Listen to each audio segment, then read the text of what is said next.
TNI AD masih periksa 20 orang tersangka dalam kasus kematian Prada Luki Namo untuk mengetahui peran masing-masing.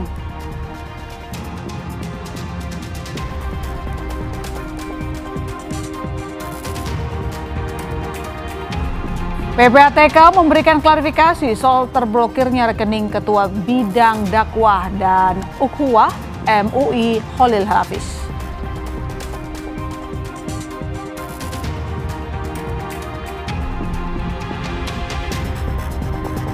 Lima jurnalis Al Jazeera tewas saat Israel menyerang tenda yang mereka tempati di luar kompleks rumah sakit Al-Shifa, kota Gaza.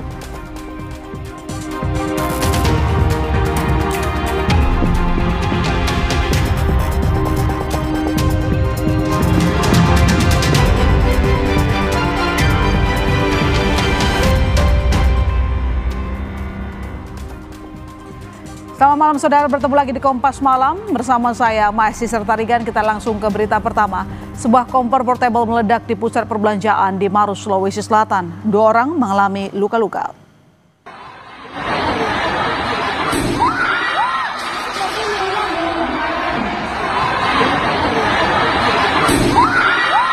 Ledakan membuat pengunjung di Grand Mall Mandai, Maros, Sulawesi Selatan panik. Sumber ledakan berasal dari sebuah kompor portable di salah satu tenan yang menggelar acara masak-memasak.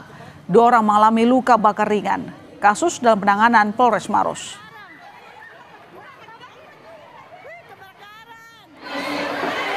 Itu adalah terkait dengan ada acara event Grand Merdeka dengan acara masak dengan menggunakan kompor portable. Setelah dilakukan ini terlihat ada api sehingga saksi yang satu memberikan berusaha memadamkan api tersebut dengan menyiram air, ternyata apinya makin besar sehingga muncul kepanikan. Keluarga WNA Tiongkok yang tewas dalam peristiwa tenggelamnya kapal cepat Dolphin 2 di Sanur, Bali menempuh jalur hukum. Pihak keluarga korban melaporkan operator kapal cepat ET Fast Dolphin 2 kepada polisi atas dugaan kelalaian yang menyebabkan orang lain meninggal. Keluarga korban menduga adanya unsur kelalaian dalam peristiwa tersebut karena nahkoda mengemudikan kapal cepat tersebut dalam kecepatan tinggi. Tuntutan keluarga dari sejauh ini ya mereka pengen mendapatkan keadilan yang seadil-adilnya karena dengan kejadian ini mengakibatkan meninggalnya seseorang, kru kapal. Nakodanya betul. Sama ini apa pemilik operasional? Kalau kemarin kami dapat informasi dari pihak kepolisian kalau untuk pemilik perusahaan mereka akan mencari tahu dulu apakah ada disebabkan ada teknis-teknis lainnya. Kalau sejauh ini masih nakoda. Sebelumnya, sebuah kapal cepat Dolphin 2 yang sedang berlayar dari Pelabuhan Nusa Penida menuju Pelabuhan Sanur terbalik di perairan Sanur, Bali pada Selasa 5 Agustus lalu. Kapal terbalik setelah dihantam ombak besar. 3 orang meninggal dunia akibat peristiwa ini. 2 diantaranya merupakan WNA asal Tiongkok dan 1 orang anak buah kapal.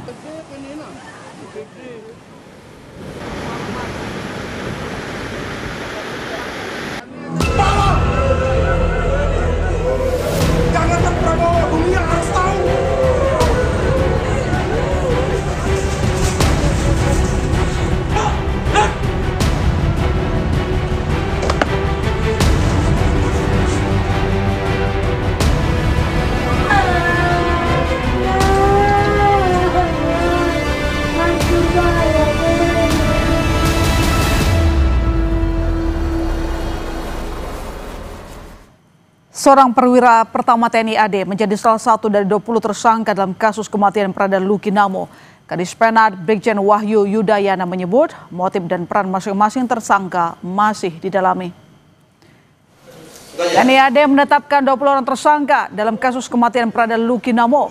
Salah satu tersangka adalah seorang perwira pertama TNI AD. Saat ini 20 tersangka tersebut masih diperiksa untuk mengetahui peran dan keterlibatan masing-masing. Kadis Penat Brigjen Wahyu Yudayana menegaskan TNI akan bersiap transparan dalam kasus ini.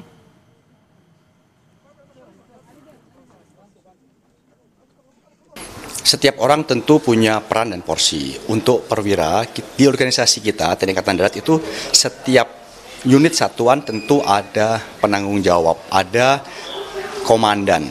Ya, pada leveling tertentu, regu, peleton, kompi. Dan tentu nanti akan diketahui saat pemeriksaan sudah selesai perannya apakah berkaitan dengan pengawasan pengendalian, ataukah berkaitan dengan kegiatan perizinan, ataukah berkaitan dengan hal-hal yang lain. Sehingga sekali lagi itu masih dalam proses pemeriksaan yang nantinya akan bisa diketahui peran dan porsinya masing-masing. TNI Angkatan Darat akan melaksanakan proses pemeriksaan secara transparan sebagai wujud atau bentuk pertanggungjawaban kepada para personil ini, ya, dan nanti itu dapat diketahui oleh publik kita. Ketua DPR Puan Maharani meminta proses hukum terhadap 20 tersangka kasus dugaan penganiayaan yang menewaskan Prada Luki Namo diusut adil dan tuntas. Puan menekankan perlunya evaluasi menyeluruh agar peristiwa serupa tidak terulang. Tentu saja harus diproses secara adil dan diproses dengan baik apa yang menjadi penyebab dan bagaimana nantinya harus diberikan hukuman jera yang sebaik-baiknya, dan mekanisme yang ada harus dievaluasi, jangan sampai terulang lagi.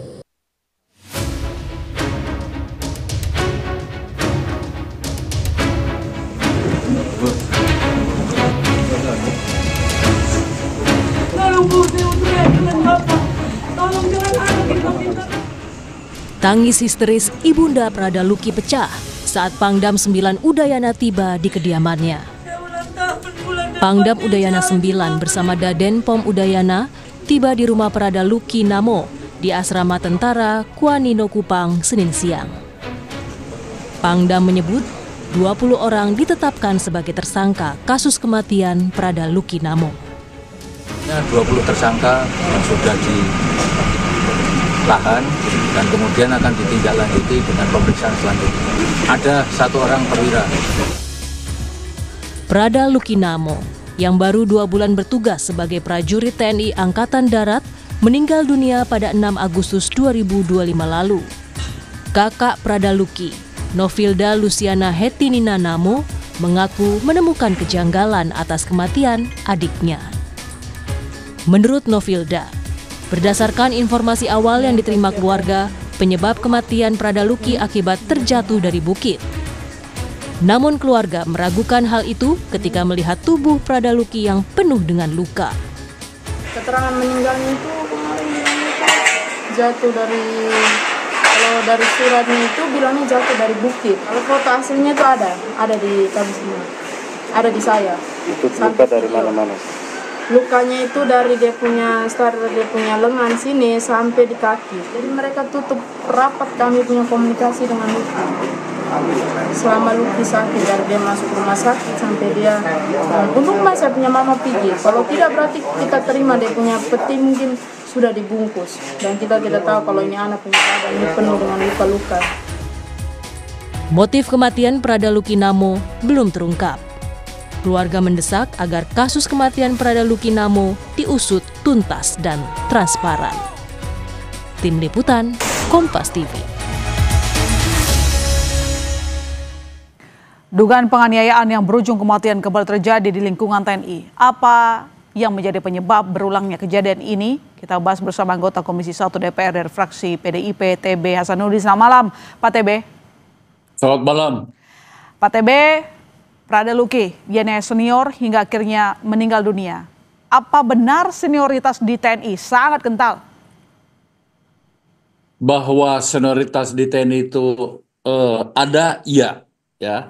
Tetapi kita harus perhatikan, ya, bagaimana kontrol itu dijalankan sehingga tingkat senioritas, junioritas itu tidak berjalan, tidak sehat, dan itu perhatian kita sangat menyesalkan mengapa ini terjadi, ya. Mengapa?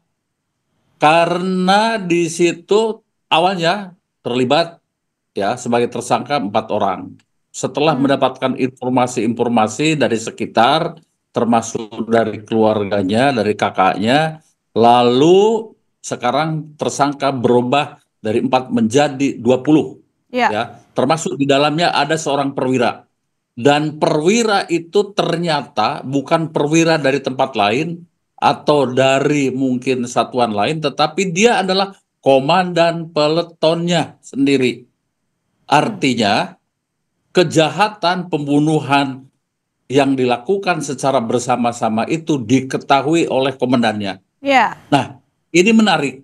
Sehingga motifnya harus benar-benar dikejar, dan saya minta kepada Panglima TNI, Pangdam ya di NTT untuk benar-benar mencari sebetulnya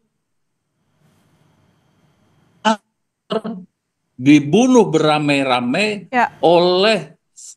oleh para seniornya plus di depan komandan peletonnya. Ya, di depan komandannya. Sehingga kita bertanya-tanya Pak TB, apa yang terjadi dengan kultur pertahanan kita? Kok dibiarkan peristiwa yang sama terus berulang terjadi, merenggang nyawa junior? Bahwa ada yang namanya ya hierarki senior dan junior begitu. Itu memang ada tumbuh mulai dari akademi militer sekalipun ya, kemudian sampai dengan ya di pensiunan pun tetap ada. Tetapi justru hubungan antara senior dan junior itu untuk mengakrabkan dan saling mengingatkan dan untuk dapat memberi contoh dari senior kepada junior. Itu tujuannya, bersifat kekeluargaan. Kalau kemudian bersifat arogansi, ini yang tidak boleh. Sehingga saya berharap pertama yang paling harus diperhatikan, 20 orang ini harus diberi hukuman setimpal sekeras-kerasnya. Agar apa? Ya, agar tidak diikuti lagi oleh quote and quote senior yang lain di wilayah negara Kesatuan Republik Indonesia, khususnya juga satuan-satuan TNI yang kita cintai. Pak TB, kalau memang sanksi berat dikenakan, apakah ini menjamin bahwa kekerasan serupa tidak terjadi lagi? Kita kembali lagi mengingat bagaimana berapa banyak peristiwa yang sama terjadi, Pak TB. Yang kedua ya, tentu ini harus menjadi evaluasi Panglima TNI.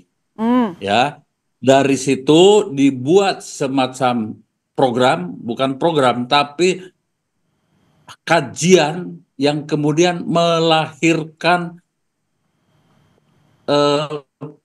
katakanlah ya arahan-arahan seperti kehidupan di kesatuan itu ya. Jadi harus ada batasan-batasan yang jelas yang bisa diikuti. Jadi arogansi, ini terutama arogansi dari para senior kepada juniornya itu tidak boleh terjadi dimanapun, sejak di lembaga pendidikan maupun di satuan-satuan. Ya, termasuk Oke, Pak TB, apakah termasuk mungkin koreksi, perbaikan dalam kultur satuan yang tampaknya permisif terhadap kekerasan? Ya, kalau kekerasan sekarang ini sejak era reformasi ya, sejak era keterbukaan, yang kalau saya bandingkan pada saat saya masih bertugas itu ya jauh lebih keras dulu. Sekarang tindakan kekerasan itu khususnya fisik sudah sangat berkurang. Tetapi kadang-kadang ada yang mengatasnamakan senior yang kemudian dia belagu, bahkan dia menggunakan kekerasan kepada juniornya dengan cara-cara yang tidak terhormat. Ya. Nah, ini fungsi dari pengawasan di mana? Ya. Sangat disayangkan kalau mestinya yang memberikan pengawasan itu adalah komandan peleton, tadi perwira itu yang terlibat, malah justru dia melakukan tindakan kekerasan. Ini yang paling bertanggung jawab itu. Lalu komandan kompinya kemana?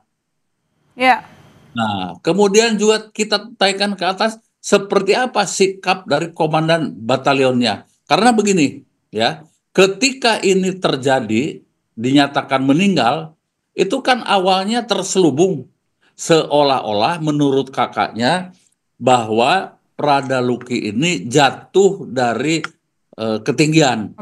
Begitu. Setelah dibuka, diperlihatkan ternyata banyak luka-luka yang ada di tubuhnya. Nah, kemudian terbukalah apa yang dilakukan oleh para senior itu. Pak TB, terakhir, jadi apa yang harus kita perbaiki, benahi ke depan? Apakah mulai dari sistem pembinaan dan pelatihan militer misalnya, atau apapun itu, sehingga tidak lagi terjadi peristiwa serupa? Ya, tindakan kekerasan itu harus dihindari dan kalau perlu dilarang.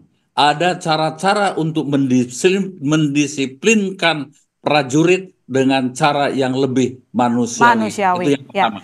Ya. Yang kedua, segera membuat aturan yang untuk menjadikan pedoman para komandan-komandan satuan di dalam memberikan pengawasan hubungan antara senior dan junior agar lebih akrab, bersifat kekeluargaan, dan seterusnya menjalin silaturahmi. Itu kira-kira. Baik, terima kasih Pak TB Hasanuddin, anggota Komisi 1 DPR, fraksi PDIP. Selamat malam, Pak. Selamat malam. Ya. Saudara, berita berikutnya di Kompas Malam. PPATK memberikan klarifikasi soal terblokirnya rekening Ketua Bidang Dakwah dan Ukhuwah MUI Khalil Nafis.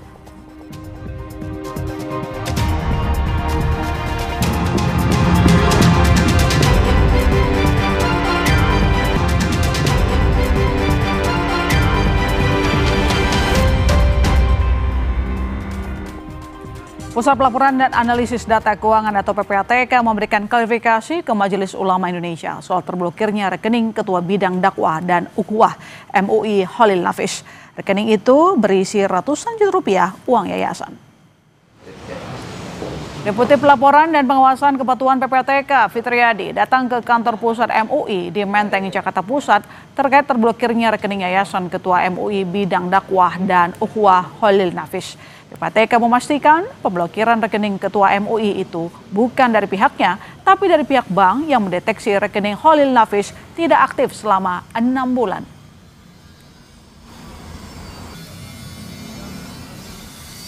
Kami sudah cek ya di basis data penghentian sementara transaksi atau blokir PPATK.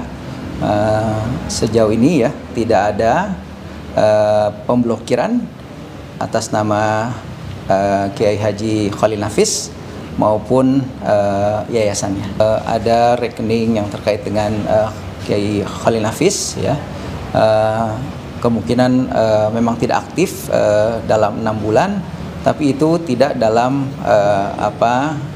data yang disampaikan ke PPATK oleh perbankan. Sementara itu dalam pertemuan tertutup dengan PPATK di kantor MUI, Ketua Bidang Dakwah dan Ukhuwah MUI Khalil Nafis yang rekeningnya diblokir tidak bisa hadir. Khalil Nafis tengah berkegiatan di Kairo, Mesir. Sekjen MUI memastikan sepulangnya Khalil dari Kairo akan memberikan keterangan. Adapun terkait dengan rekening salah seorang pengurus MUI, Kiai Khalil Nafis, nanti beliau secara langsung, secara pribadi melakukan klarifikasi, ya, karena beliau berhalangan hadir. Ada kunjungan ke Kairo, Mesir, nanti lewat PPATK, lewat bank yang bersangkutan yaitu BSI. Pusat Pelaporan Analisis Keuangan atau PPATK mengklaim telah mencabut pemblokiran 122 juta rekening dorman atau tidak aktif.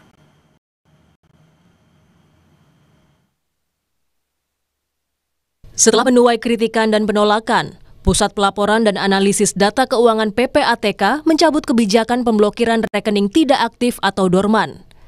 Saat ini PPATK telah memiliki peta terkait rekening tidak aktif yang ada di Indonesia. PPATK memastikan sejumlah rekening dorman itu bisa dilindungi dari aktivitas ilegal. Koordinasi juga telah dilakukan dengan pihak bank untuk membuka kembali rekening yang sempat terblokir. Sesuai arahan Kepala PPATK sudah tidak ada lagi pemblokiran atas rekening dorman ya.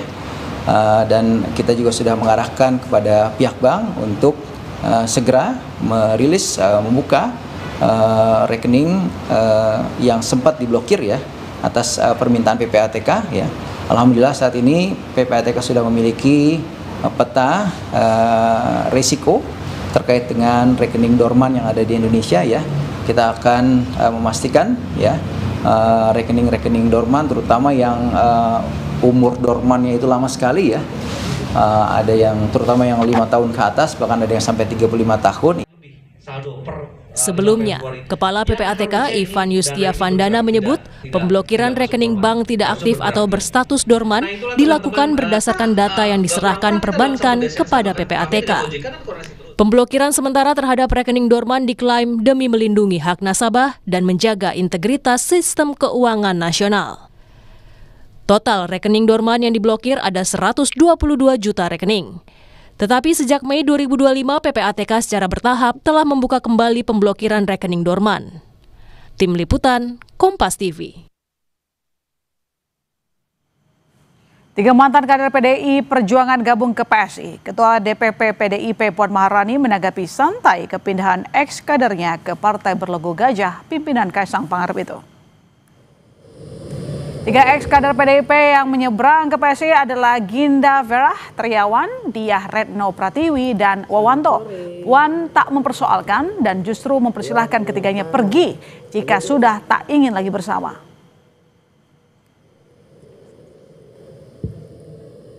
Kemudian seseorang atau 3 orang atau berapa orang kemudian sudah tidak berkeinginan untuk ada di dalam PDI Perjuangan, monggo saja. 5 jurnalis Al Jazeera tewas saat Israel menyerang tenda yang mereka tempati di luar kompleks rumah sakit Al-Shifa, Kota Gaza.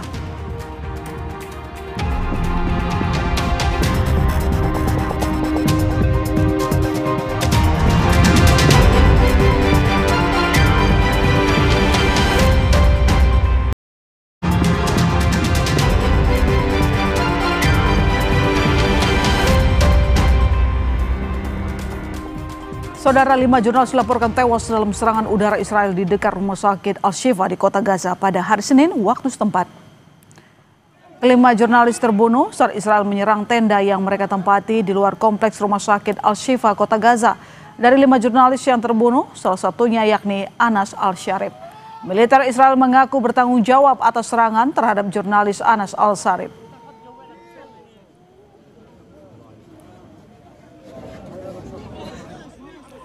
Ratusan orang mengikuti pemakaman salah satu jurnalis yang tewas akibat serangan Israel. Sejumlah jurnalis tak kuasa menahan tangis kehilangan rekannya akibat serangan Israel. Mereka memberi penghormatan terakhir dan ikut memakamkan korban.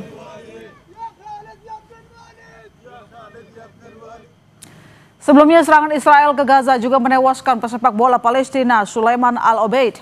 Legenda sepak bola Palestina yang dijuluki Pele Palestina ini tewas akibat serangan Israel saat sedang menunggu bantuan makanan di Gaza bagian selatan. Ungkapan duka terhadap mantan pemain timnas Palestina ini disampaikan Asosiasi Sepak Bola Eropa UEFA di akun X-nya. UEFA menuliskan, "Selamat jalan Sulaiman Al-Obeid, Pele Palestina." Seorang berbakat yang memberi harapan bagi banyak anak, bahkan di masa tergelap sekalipun.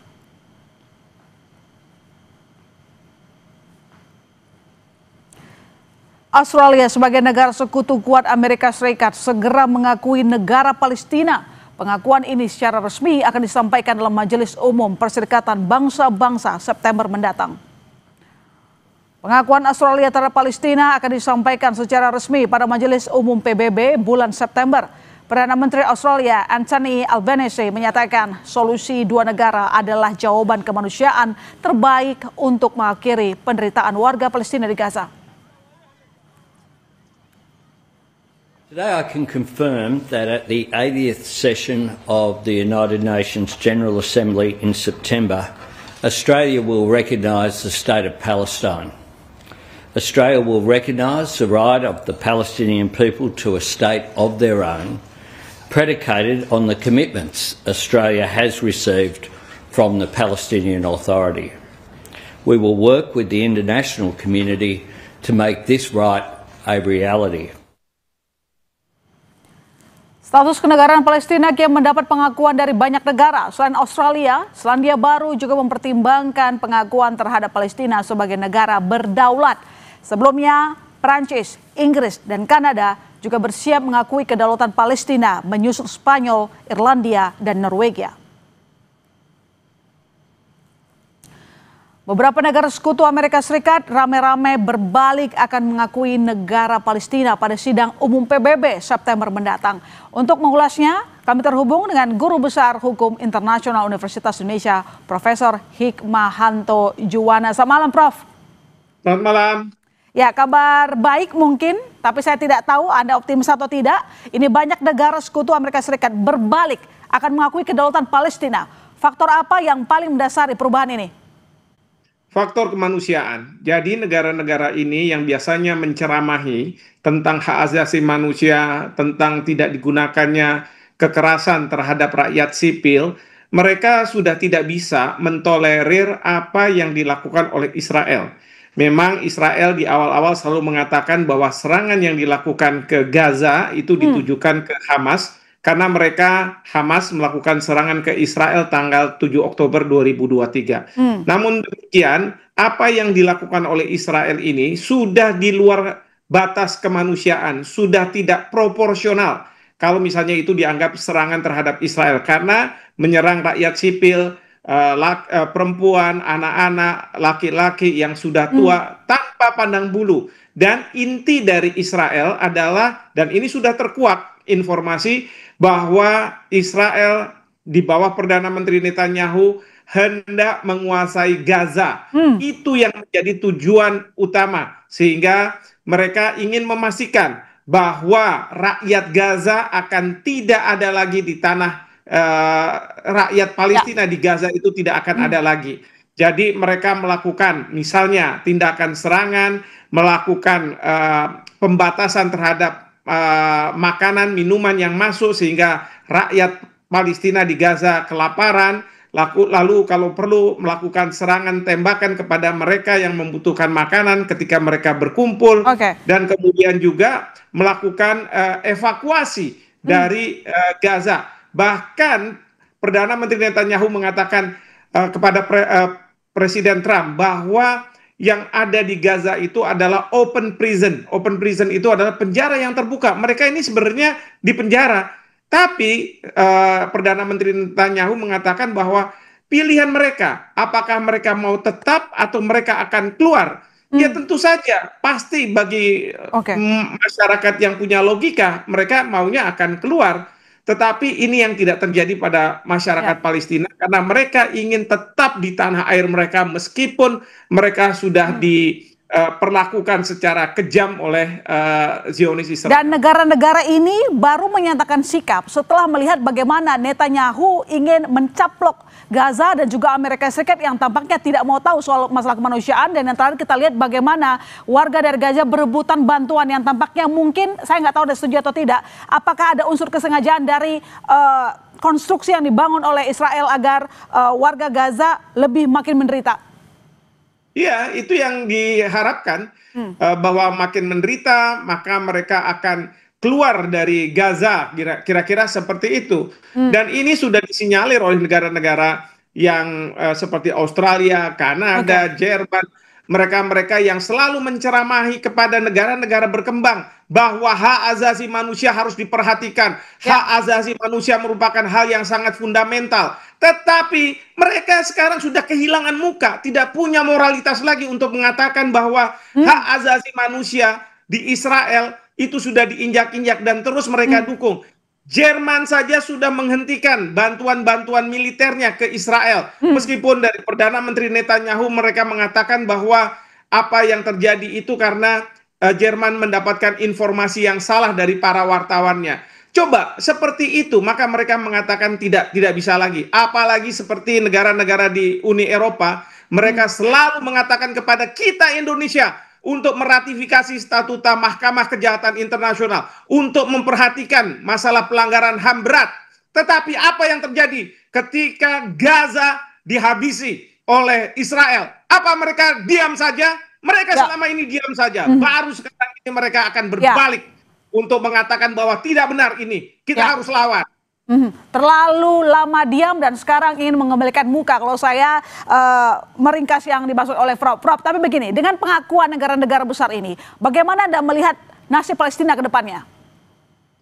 Sebenarnya, walaupun ada pengakuan termasuk dari Uni Eropa, negara-negara non-Muslim, negara-negara tidak berpenduduk Islam, katakanlah bulan September nanti di PBB, namun demikian ini tidak akan berdampak pada Palestina menjadi sebuah negara yang merdeka. Kenapa saya katakan seperti itu? Karena Israel selama dia masih tetap berada di Palestina, maka tidak akan Palestina itu benar-benar merdeka secara efektif. Kita perlu ingat ini sebentar lagi 17 Agustus 1945. Ketika kita memproklamasikan kemerdekaan, ketika negara-negara mulai mengakui Indonesia sebagai sebuah negara. Tetapi selama Belanda masih ada di Indonesia dan baru tahun 1949 Desember dia menyerahkan kedaulatan, baru kita secara efektif bisa melakukan tindakan-tindakan sebagai negara yang berdaulat. Oke, Prof, yang saya mau tanyakan juga adalah ini banyak pemberitaan terutama di media Israel juga begitu, bahwa Israel pernah meminta Amerika Serikat melobi Indonesia untuk menampung warga Gaza, dan sekarang rencananya itu adalah kita akan menampung 2.000 warga Gaza termasuk permintaan Israel ke Amerika Serikat. Bagaimana Anda melihat langkah ini? Bagaimana melihat motif ini? Memang dari sisi kemanusiaan bagus, tetapi jangan sampai pemerintah di mata Israel dianggap sebagai ini negara naif sama bodoh sama saja. Kita jangan sampai dibodohi. Karena apa? Pada waktu Perdana Menteri Netanyahu bertemu dengan Presiden Trump beberapa waktu lalu di White House, beliau sudah mengatakan bahwa ada sejumlah negara yang mau menerima warga Gaza.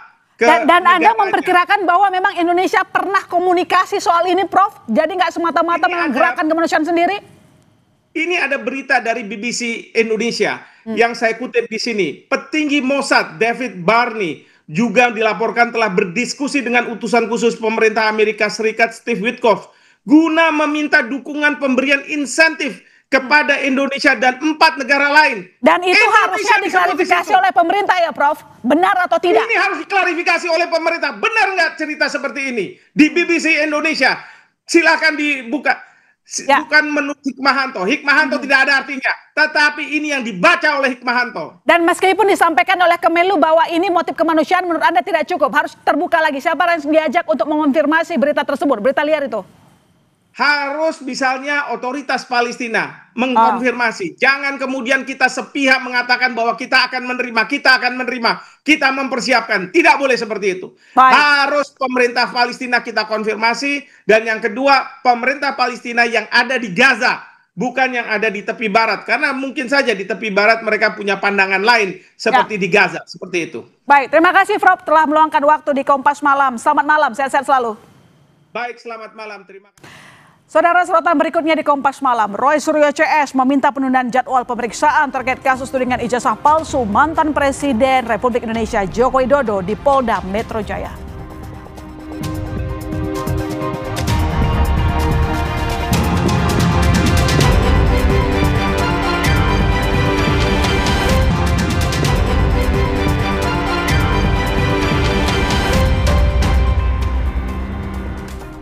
Roy Suryo CS meminta penundaan jadwal pemeriksaan terkait kasus tudingan ijazah palsu mantan Presiden Joko Widodo di Polda Metro Jaya. Kuasa hukum menyatakan kliennya berhalangan hadir karena agenda pribadi.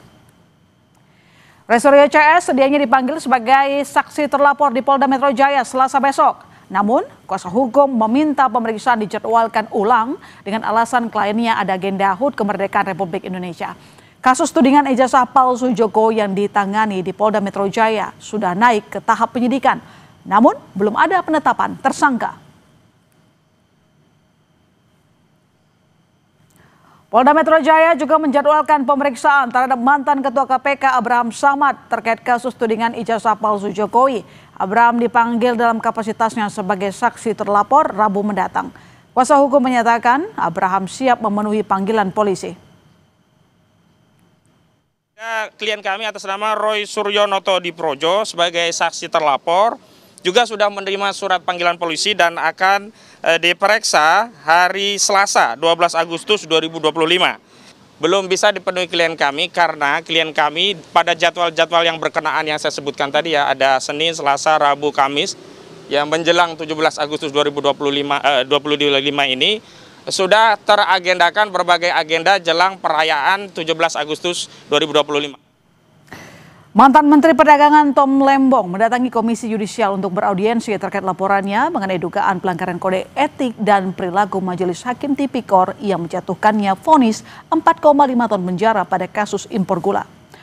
Tom menyebut laporannya bukan untuk menjelekkan seseorang atau sebuah institusi. Yang menambahkan, laporannya ini diharapkan bisa menjadi momentum untuk berbenah. Sebelumnya, Tom melalui kuasa hukumnya telah melayangkan laporan ke Komisi Yudisial tak lama setelah menerima abolisi dari Presiden Republik Indonesia Prabowo Subianto.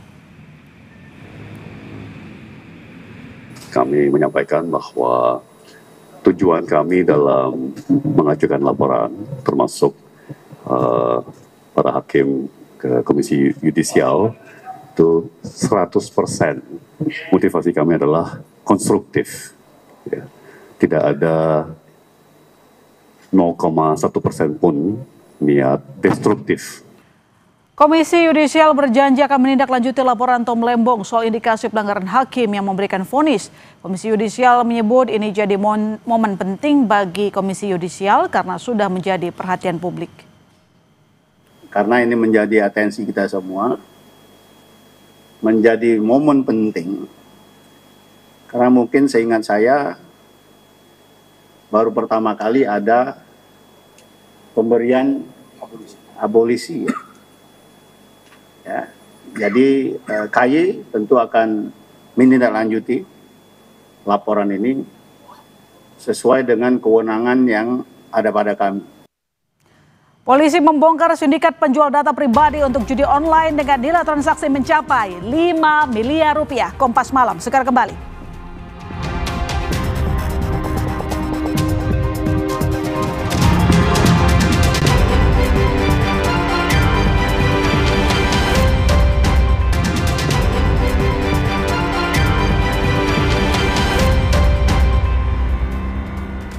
Saudara, polisi mengungkap kasus penjualan data pribadi berupa KTP dan rekening bank dengan nilai transaksi mencapai 5 miliar rupiah. Data pribadi tersebut digunakan untuk sarana judi online.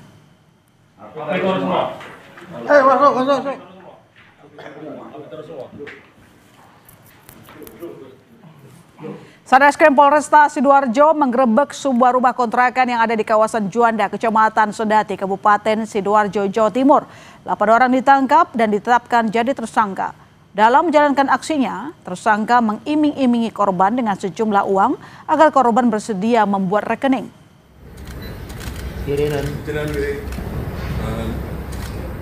Jual beli data pribadi yang dalam hal ini KTP dan rekening.